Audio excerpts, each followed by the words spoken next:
Today, we have Circles, Building Community to End Poverty, an innovative program that is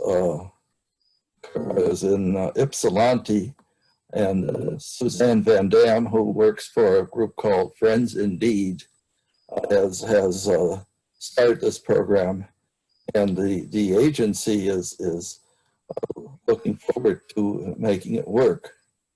Friends Indeed is an agency that has worked to help neighbors in need by filling in the cracks of assistance offered by other organizations and nonprofits in the community. Suzanne has applied her grant writing and organizing skills to help launch a local chapter of a national program called Circles. Circles is matches low-income individuals or families with two middle-income partners. These new friends or allies help broaden their social network, giving access to people and knowledge they might never have if they only relate to their neighbors in poverty. Suzanne is a former member of KUUF and lived in Keweenaw for more than 20 years. While there, she wore many hats, which included working or volunteering with Upper Peninsula Environmental Coalition, BHK Child Development Board, Finlandia University, the Keweenaw Land Trust, and Little Brothers Friends of the Elderly. She was instrumental in starting the Copper Country Recycling Initiative. So let's welcome Suzanne Van Dam and hear about the great work that she's doing down in Ypsilanti. Thank you, Horst. And first I have to say thank you so much. Seeing all these names is actually making me very, very homesick for the UP and the people and the green and the wild and even the white stuff. So it's just wonderful to be back, even though it's virtually. Yeah, I'm going to have to come up visit soon. So I hope to see a bunch of you when I'm up there this fall. It'll be probably October or November. So thank you, Joan, for arranging this. And thank you, Horst, for working with me on hopefully something that is relevant to you all. It's a program that you may not adopt per se, but I think there are a lot of the principles of Circles might help guide your decisions on how you're going to work either as a congregation together or individually to help people in poverty and help strengthen your own community to be more resilient. So I'd like to share my screen. I have a short PowerPoint. Feel free to ask questions or you could save them to the end. So I'm going to try this here. I'm going to share my screen. Show, and let me know if you see it. Do you see a slideshow right now? Yes, it's on. Thank you. Great. Okay. All right. So the organization I work for is called Friends Indeed. We were started about 35 years ago. Originally by a group of community churches. People would come to the church and say, we have, someone would come to a church, a pastor, and need help, and the church didn't quite know how to help them. So eventually we were formed to kind of meet these gaps in the community services. So we have a furniture warehouse where we give people who are moving out of homelessness, or maybe they have a new baby, so we have free furniture. It's gently used stuff that we pass along.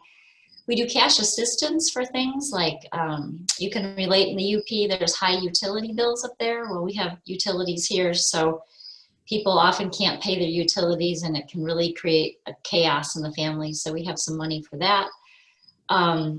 We have a car repair and car donation program so that people can get to work or medical appointments. And we do a lot of referrals. One of the things we don't do is we don't duplicate service. We try really hard to find out what isn't being done in the community and find a niche where we can fulfill that. So poverty, it's a complex subject. It's as complicated in rural as in urban settings. But there's a lot of reasons people are stuck in poverty. I'm going to go through a couple of those today. If we didn't have so many people, I'd like to make it more interactive, but it can get a little chaotic. So I'll just pose the question, why are people stuck in poverty? First of all, minimum wage and lack of a livable wage, as I'm sure you're all quite aware. Affordable housing in the UP, of course, this is less so than in other areas. In my county downstate here, we're the second highest cost of housing in the whole state. So housing, is just outrageous. It's completely unaffordable. Childcare costs a lot everywhere. Racial inequities really make sure that the playing field is anything but level. And lack of transportation, of course in the UP there's a very little or no public transit, and people's cars, if a car breaks down and someone can't get to work, that can cause a whole cascade of negative events, loss of job, family gets thrown into chaos. And one thing people don't think about very much is isolation. People get stuck in poverty because they are personally isolated. And think about who your friends are, who your community is. Primarily, it's people of your own socioeconomic class. And that's the same for people in poverty.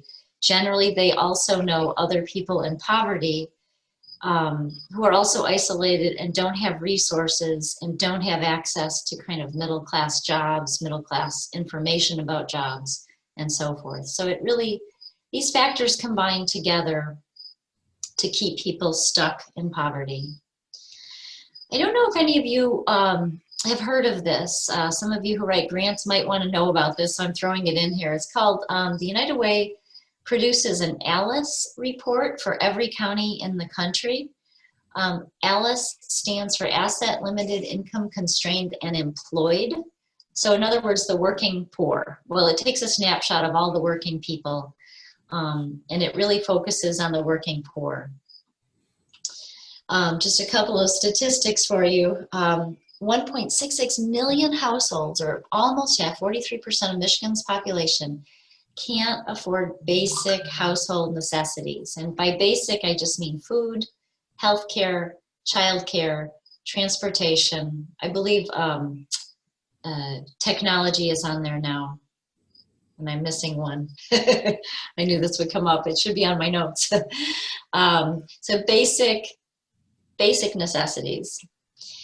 And combined with, it's really tough leap in income because more than half, 61% of all jobs in Michigan pay less than $20 an hour, which is about the break-even point for which a family would need to get out of poverty.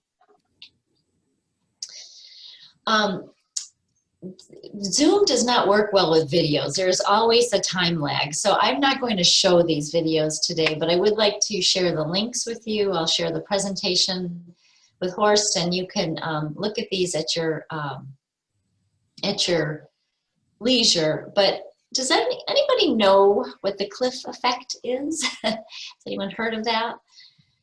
The cliff effect is basically, it's a phenomenon that's the result of poor public government planning.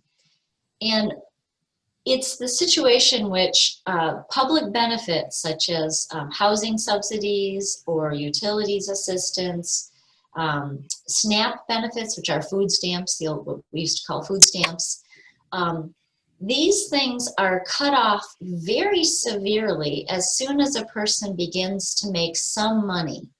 And they don't phase out, they cut off like a cliff. They don't phase out one by one. They often phase out altogether, so that if somebody wants to move out of poverty, they get a job, or maybe they have a low-income job, but they're offered a promotion to, say, manager of the CVS store or something, or a local Walmart.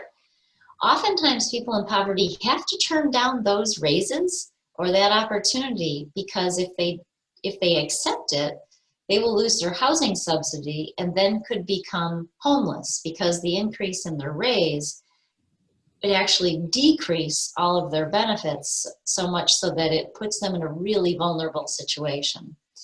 It's something kind of hard for middle class people to understand because you think, well, you know, you should be working harder, scraping this together. But when you think about being a parent and thinking, okay, if I take this job, I'll lose my housing subsidy and I could become homeless and my kids could be taken away from me. I mean, you kind of get a sense of how, what people are up against. And it's not an order decreed by God. It's a policy, it's a public policies that can be changed. So that's something to keep in mind. These are changeable things that we have control over.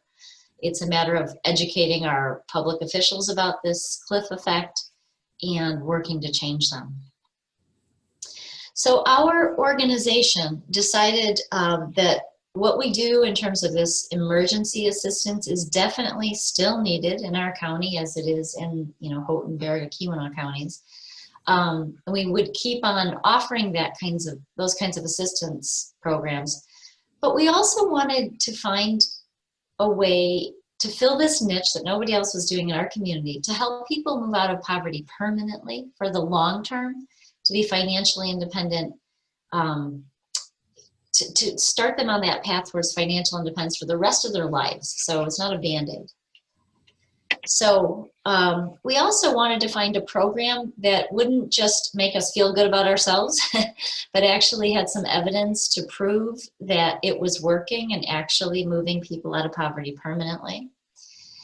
We wanted to find something that was too generational, because if you do any research about poverty, you know that the longer kids are in poverty as children, the more likely they will stay impoverished as adults. So we wanted to find something that was really going to break that cycle, so it would be too generational. And what we found was this program called Circles. It's a national program, kind of like Head Start is a national program, but run, has a national model, but it may be run slightly differently throughout different states and municipalities. So Circles was began well over 20 years ago. Now it operates in about 80 different sites, even in Canada, they have even some in Mexico for a while, but I think those did not continue. In Michigan, we have 4 programs. One of them, if any of you at UU are interested in this and wanted to find a rural model for it, the Newaygo County program has a slightly different model than the more urban models, and that would be probably the best people to hook up with. And the other thing about Circles is that it is, when I even talk about the program, it's really different than a service on relationships. At the heart and soul of Circles is this relationship between someone who is in poverty. We call that person a circle leader because they are the head of their household. They're leading their family and themselves out of poverty. So we match a circle leader with 2 or 3 middle income partners who are not mentors. They are not experts in poverty. They are allies. They walk alongside of that person for almost 2 years, giving support, encouragement, sometimes knowledge and expertise, sometimes resources, never any financial resources. We have the idea is to empower someone to become independent on their own. So allies don't give money or gifts, any kind of big gift, you know, to their partners, but they really provide this wraparound support. The overall goal for Circles is to bring struggling families to about twice the federal poverty level and to move them permanently into financial independence. So what is the federal poverty level? If you can believe this, for a family of 4, the federal poverty level is about $24,000. So if you can imagine trying to pay food and housing and transportation and childcare and healthcare, you realize no one on that salary actually makes it without some government or some incredible family assistance. You really can't afford that.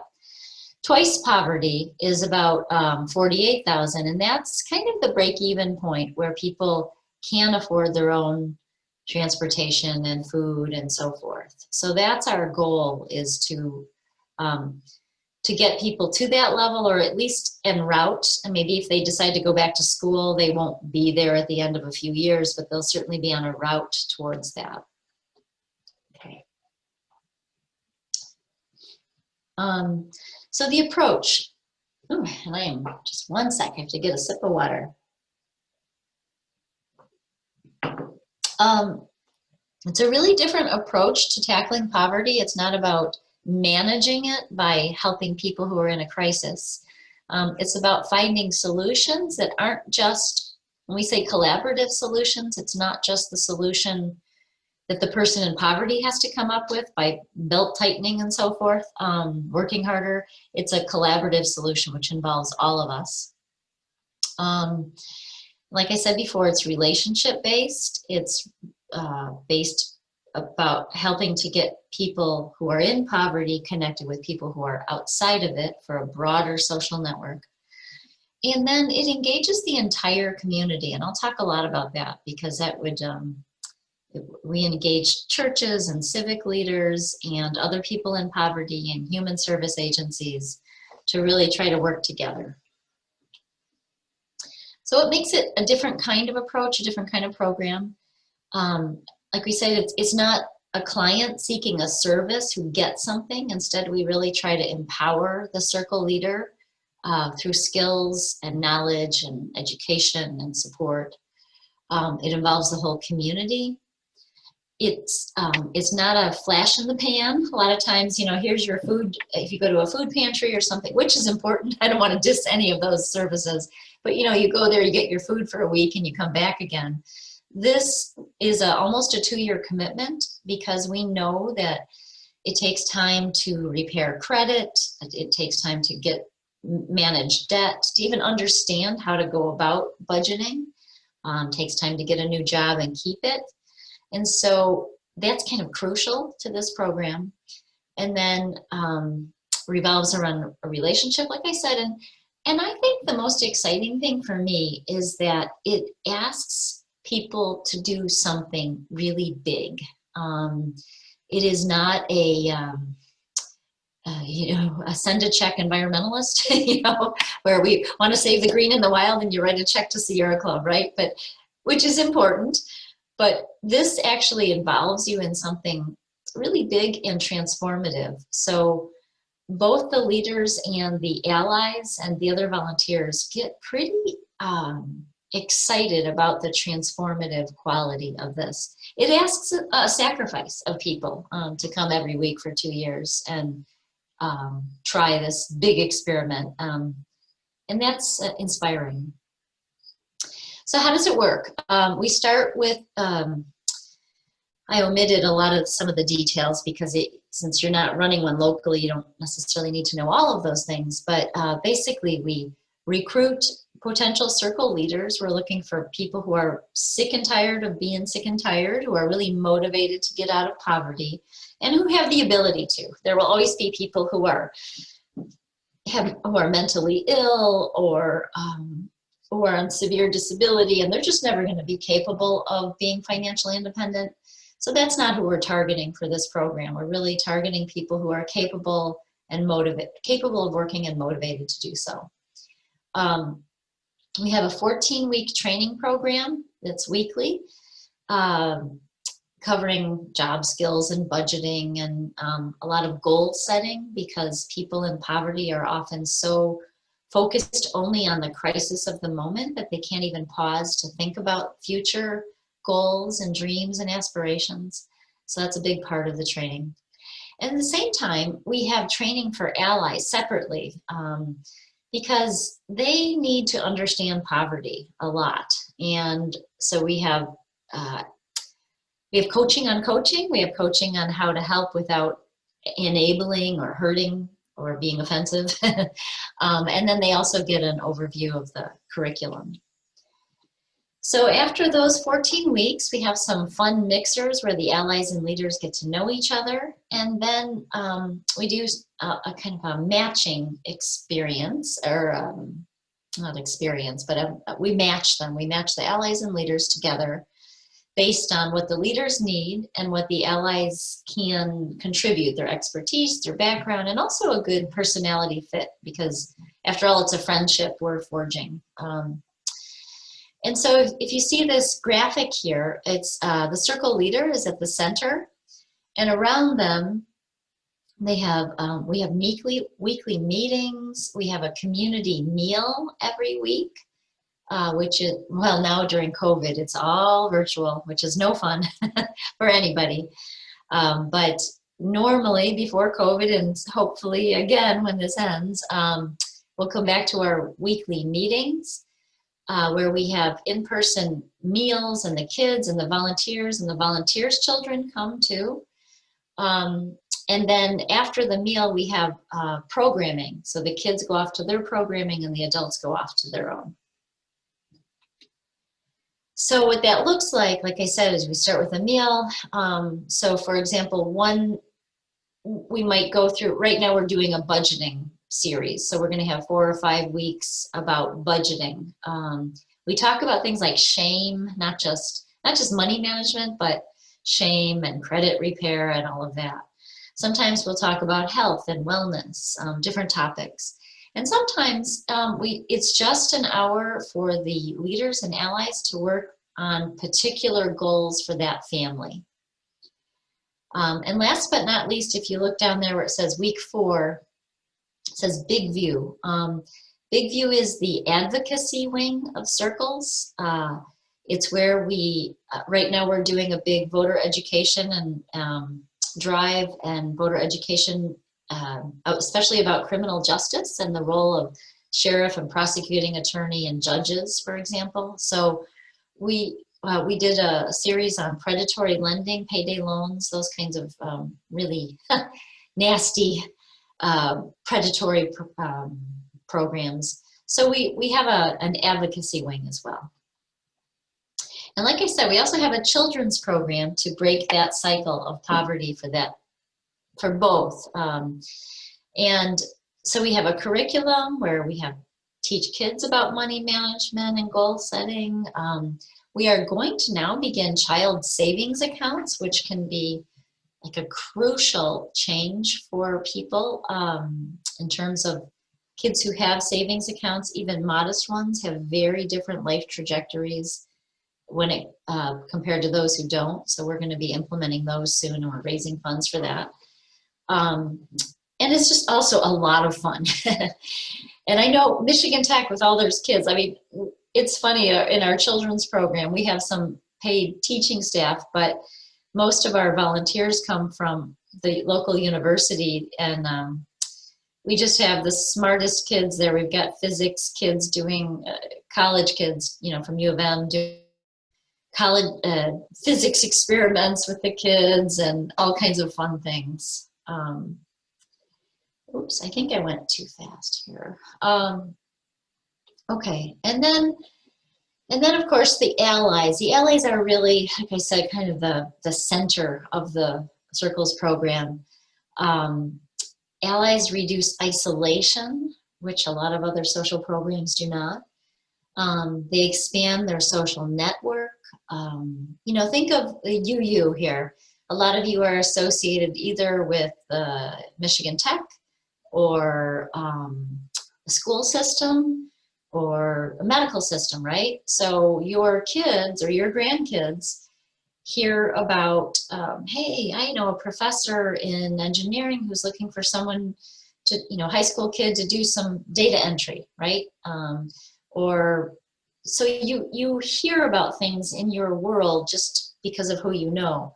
People in poverty aren't hearing about those opportunities. They don't hear about those for their kids or themselves. So they hear about a job at Walmart or they hear about a job, a very minimum wage job. So allies broaden that network and connect lower income people, breaking that kind of social isolation and bubble.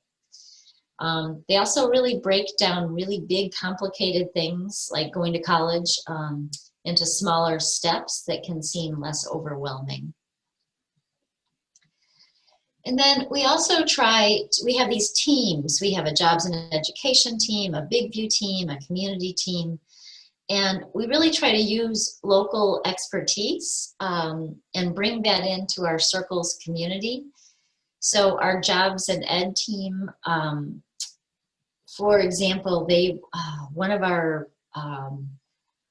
participants wanted to become a nurse. She's currently working as a CNA, a certified nursing assistant, which is a very low paid, very, very tough job, working with older people, you know, changing bedpans and doing basic hands-on service. And she wants to eventually become a nurse.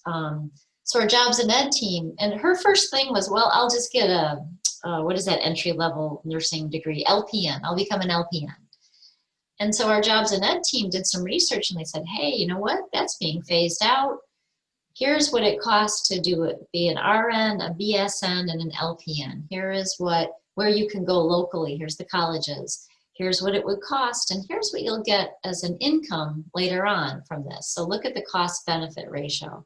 That's the kind of expertise someone on a jobs and education team member could do.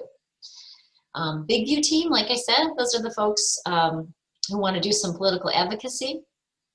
And then a community team is often comprised of some church members, Rotary Club folks. Those are people who help us get donations for our weekly meals and our children's program.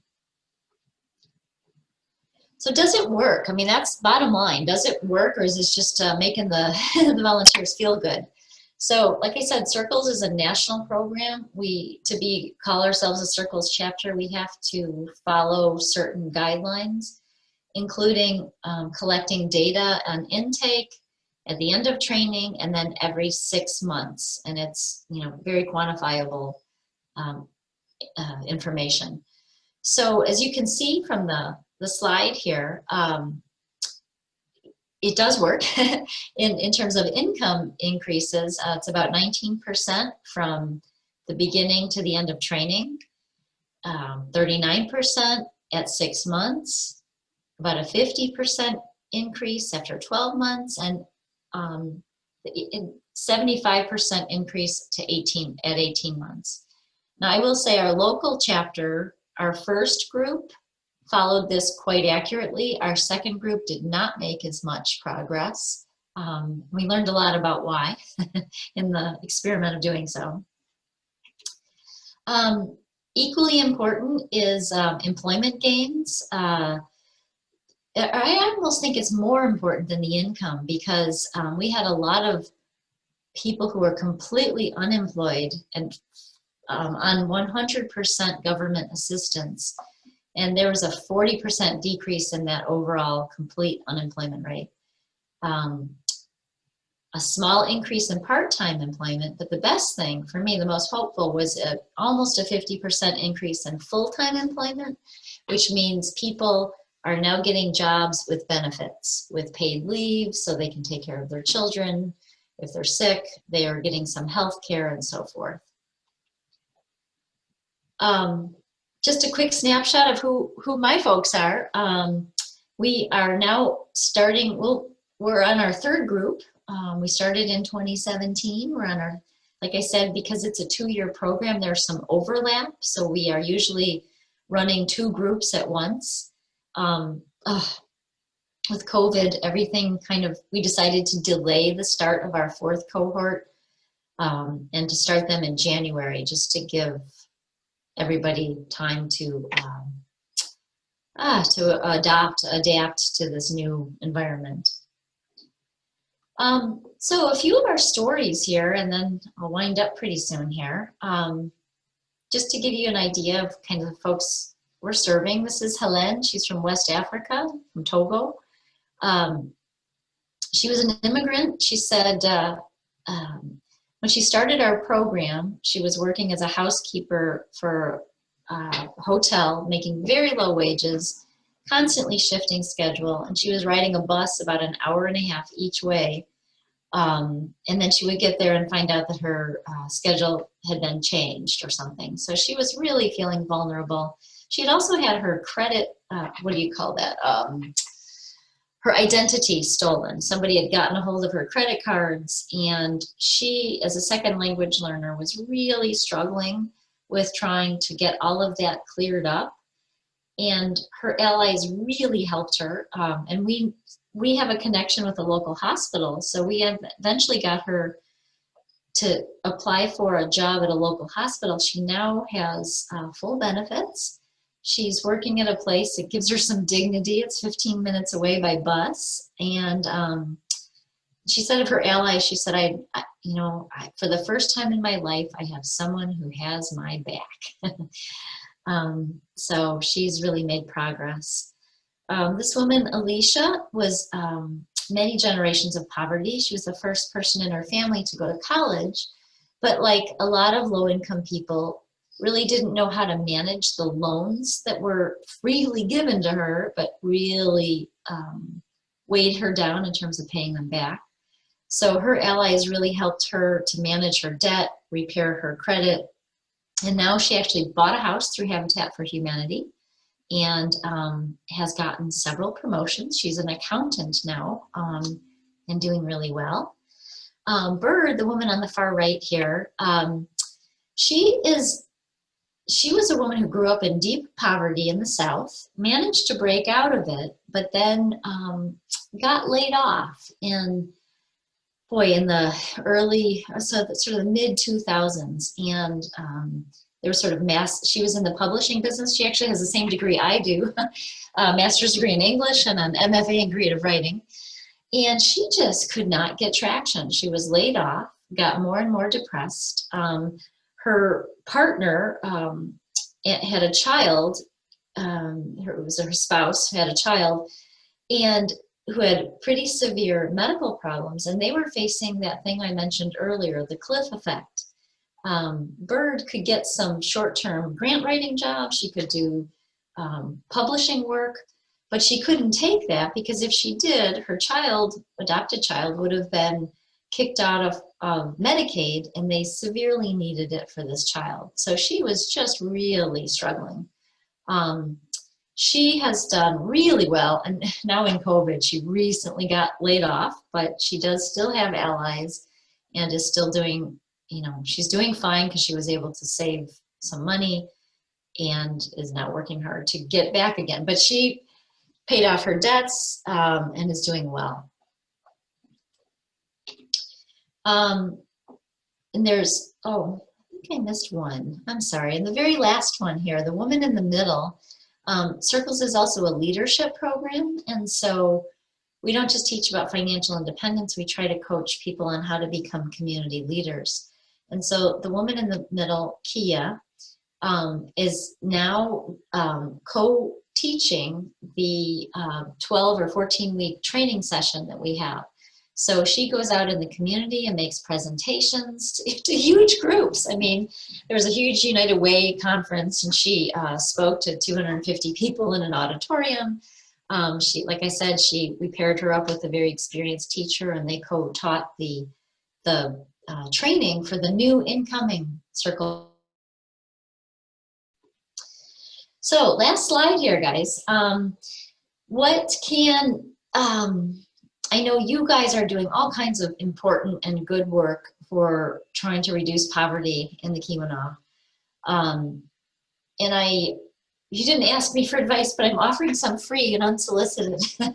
And what I would recommend as you are looking for programs that you want to align yourself with, I would sometimes something like a food bank is in need of money and donations and help. Well, fine, do it, that's great.